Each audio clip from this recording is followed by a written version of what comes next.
What's up, YouTube? This is Austin here at Trade, and today we're going to be talking about the pros and cons of sealed collecting, a little bit of a history lesson, and my advice on the subject. So when I first got it back into the hobby, my buddy came over with a couple of sealed packs and ripped them. And I was like, oh, that's pretty cool. It's been a while since I opened packs. So shortly after that, I was going to Circle K. I was buying up packs of Vivid Voltage and Cosmic Eclipse. And immediately, I was hooked. I was pulling pretty good trainer gallery cards, or at the time, I thought the artwork was awesome. I pulled a Fat Pikachu, which, once again, at the time, it was like a $20 card. And I was like, man, this is pretty cool. This is something I want to do. So time goes by, and I figure out you can look up the sets online. And I see the new Champion's Path is coming out soon, and I'm like, I need to get that Shining Charizard and the Rainbow Charizard. So once they get released, I'm going to Walmart's, and I'm buying up this Champion's Path. And I'm ripping it, and I'm chasing that card. And it took me probably $700 worth of packs before I finally got the Shining Charizard. And shortly after that, I got the Rainbow Charizard. And I'm thinking to myself, man, I should get a couple of these boxes and hold them for the future. They got to go up in value. There's that Charizard promo inside. There's some awesome chase cards. I was like, man, I need to get my hands on some just to keep sealed. So that's what I did. I bought a couple ETBs, threw them in a tote, and forgot about them. Time goes by, Shining Fates comes out. There's another Charizard in it. And I'm thinking the same thing. I want to get that Charizard. Only problem is, people are scalping this stuff. You cannot find it on store shelves. People are coming in, buying it up, and selling it on the secondary market for $100 an ETB. And so I held off. I was like, you know what? Like, I'll wait. Once these cards are pulled, if I need to, I'll buy them. Or I'll find a box at MSRP and I'll rip it that way and hopefully get it. And so time goes by. And Battle Styles comes out, Chillin' Reigns comes out, Evolving Skies comes out. And I'm thinking, man, I should try to get a hold of these boxes and keep them sealed. They'll go up in value over time. And so that's what I did. I started buying one of each ETB, and I got my hands on one of each booster box. And I got the Darkness Blaze Vivid Voltage right around 120.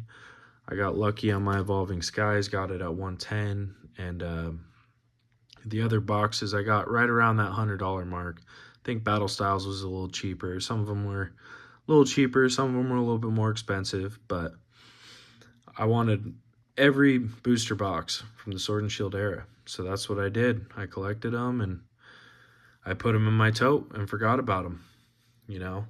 Some more time goes by and I'm seeing some cool, collection boxes. Got the Celebrations UPC, the Evolutions collection boxes. And I'm like, those are going to be great products. I need to buy this stuff, keep it sealed. So that's what I did. I bought it. I kept it sealed. So basically, some of this stuff, it's gone up pretty well. All the stuff I bought at MSRP, my Evolving Skies, bought it at 110. They're selling for right around $1,800. The UPC, I got lucky at a restock. Bought two of them, one to open, one to keep sealed. I think they were 120 a piece. Now they're like 450, But then you look at some of these other boxes, and they're not performing the greatest. Vivid Voltage, Darkness Ablaze, got them at like 120. They're sitting at about the $200 mark, maybe 220, right? And these are things you need to think of. If you're really debating starting a sealed collection or buying this stuff now and keeping it sealed, think about the price point you're getting it at and how long are you planning on keeping it sealed, because if this stuff doesn't go up in value, like I ripped enough Darkness Ablaze and Vivid Voltage to be satisfied, but if there were some alt arts in there, I'd probably think about ripping them. And that's what I did with a lot of my ETBs. It takes up a lot of storage space. I got to worry about, water damage, fire damage, potentially. I got nephews and nieces, got to worry about them getting into it. I don't have any pets, but if I did, I'd have to worry about that. Or, God forbid, but if someone were to break into my house and steal all this stuff, those are all things you got to worry about. And yeah, this stuff can go up in value. If it doesn't, you could always rip it. But how long is it going to take to go up in value? And not all of these sets are performing. Those are things I failed to realize at the time, but now, after holding these things for 5 years, it kind of sticks with me. And maybe I didn't fail to realize it, but I just wanted to try it. And that's why I bought a little bit of each. I wanted all the Sword and Shield booster boxes, so I got one of each. I wanted to get 2 of each, one to rip in the future, one to keep sealed. I started buying 2 of each, and then I didn't end up following through with that, which I wish I did. Luckily enough, I got 2 Evolving Skies, but, like for all this time, my money's been tied up. It's taken up space. I got to store it properly in order to get the most out of my collection. And that's what it is. And at the end of the day, I got to think about an exit strategy. There's been plenty of times where I wanted to trade my Evolving Skies booster box for a Grail card, and a lot of these big names, they don't want to touch it, or maybe not big names, but bigger people in the hobby, they collect mostly slabs, and there's some big people that collect sealed too, but people don't want to take the chance on the sealed box. They'd rather get the slabs. So now I need to build a name on eBay or build a name on Instagram in order to offload this stuff in the future. And, that's where I'm at now. I'm focused on my exit strategy and I'm focused on making content for you guys, but it's just part of the hobby. Like, I'm just going to be sitting on this stuff forever until I rip it, unless I can sell it and get a decent value. Now, there's always the option of going to a shop, selling it to them, or going to a vendor, selling it to them, but you're not going to get the most out of your collection. You're going to get 80% at best on a good day. And so those are things you need to think about. Now, if you're a newer person in the hobby and you're thinking about starting a sealed collection, I would suggest you think about it. Like these new sets, I would not recommend buying over MSRP. They just came out. These things could get reprinted into the ground. It's happened before. Pokemon Company, they're in it for the money. If they see Prismatic and Destined Rivals are money makers for them, why wouldn't they make more of it? They're trying to get that money, just like scalpers, just like collectors, just like the rest of the world. If they see an opportunity, they could print to demand, and put these scalpers out of business, and they've done it in the past. So that's another thing you need to think about. Now, sets like Prismatic, they've got something going for it. They got the Evolving Skies factor. So what that means is, yes, you want to buy as close to MSRP as possible, but if it performs anything like Evolving Skies, it'll go back to that $100 mark pretty quick for an ETB, if not 200, pretty quick. It'll bounce back pretty quick. But something like Destined Rivals, and I'm a big Team Rocket fan. I love the older sets. But if you're buying these boxes at $100, you might not get your money back for a couple years, Let's say you buy it for $100. They print it into the ground. They're reprinting it for the next 2 years. What happens? You're going to have to wait 3-4 years just to get a return on your investment, let alone like if you're trying to make profit on this stuff and you got to store it all that time, your money's tied up, you got to worry about it getting damaged, and worst of all, it might not perform at all.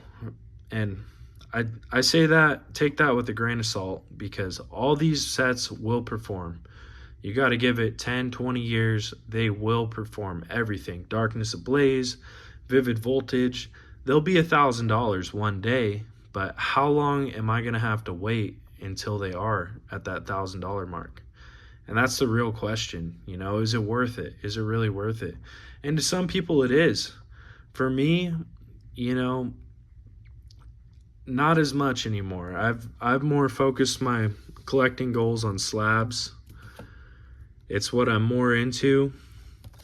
I can hold, $10,000-$20,000 in a couple slabs like that instead of totes and totes sitting in my closet. And that's something that, I've grown in this hobby. I used to only buy singles, used to collect binders, was against grading. And now I'm buying graded cards, and I'm grading cards myself. And I'm kind of staying away from sealed a little bit, and I might buy some sealed in the future. I bought some of the Shrouded Fable collection boxes with the Greninja and the Kingdra, and I thought about keeping them sealed. And then I looked at my stack of sealed, and I was like, I got 3 totes of this stuff. Where am I going to put it? And I ended up ripping them, put them in my binder, and over time, I've ripped a lot of my ETBs from Sword and Shield. I had one each ETB, ripped a lot of them because I wanted to get more alt arts for my collection. There's nothing on store shelves. Didn't really like the Scarlet Violet sets. Whatever it was, I ended up ripping them. And that's the great thing about sealed collecting. And that's something I truly recommend. If you are big on one set, you really like one set, buy the singles, buy a couple sealed boxes. In the future, if you want to get more of it, or if you're trying to rip some of it, at least you have it there and you got it in at a good price. If it goes up, you could always sell it. And that's part of the sealed collecting. But I'm just trying to advise you guys on this subject. You guys are not going to get rich unless you're buying cases and cases of Evolving Skies. That's just how it goes. It takes a long time for this stuff to appreciate and value, and it's not going to be an overnight thing. And all it takes is one thing to go wrong, and your whole collection is destroyed. So if you're new to the hobby, welcome. Keep collecting, do your thing. If you're a veteran, you already know. I don't need to tell you. But it is what it is, and I don't know if I mentioned it, but something like Prismatic or Destined Rivals, we've seen this in 2020. You couldn't get your hands on Shining Fates, and people were scalping it, and then you could buy it all for $50 a box, $40 a box, under MSRP, because there was so much of it, people couldn't give it away. And that's just something you need to think of if you're trying to buy right now in the hype of everything. Wait a little bit, give it a year, give it 2 years. Prices will settle. You could buy at a stable point, and then it'll rise from there. And one thing, if you are new to the hobby, right around Christmas time, they normally do reprints. So I would recommend, Black Friday time. That's when you should buy all your sealed product. And on that note, this is Austin with Trade. Please like, subscribe, comment down below, and I'm signing off. Thank you.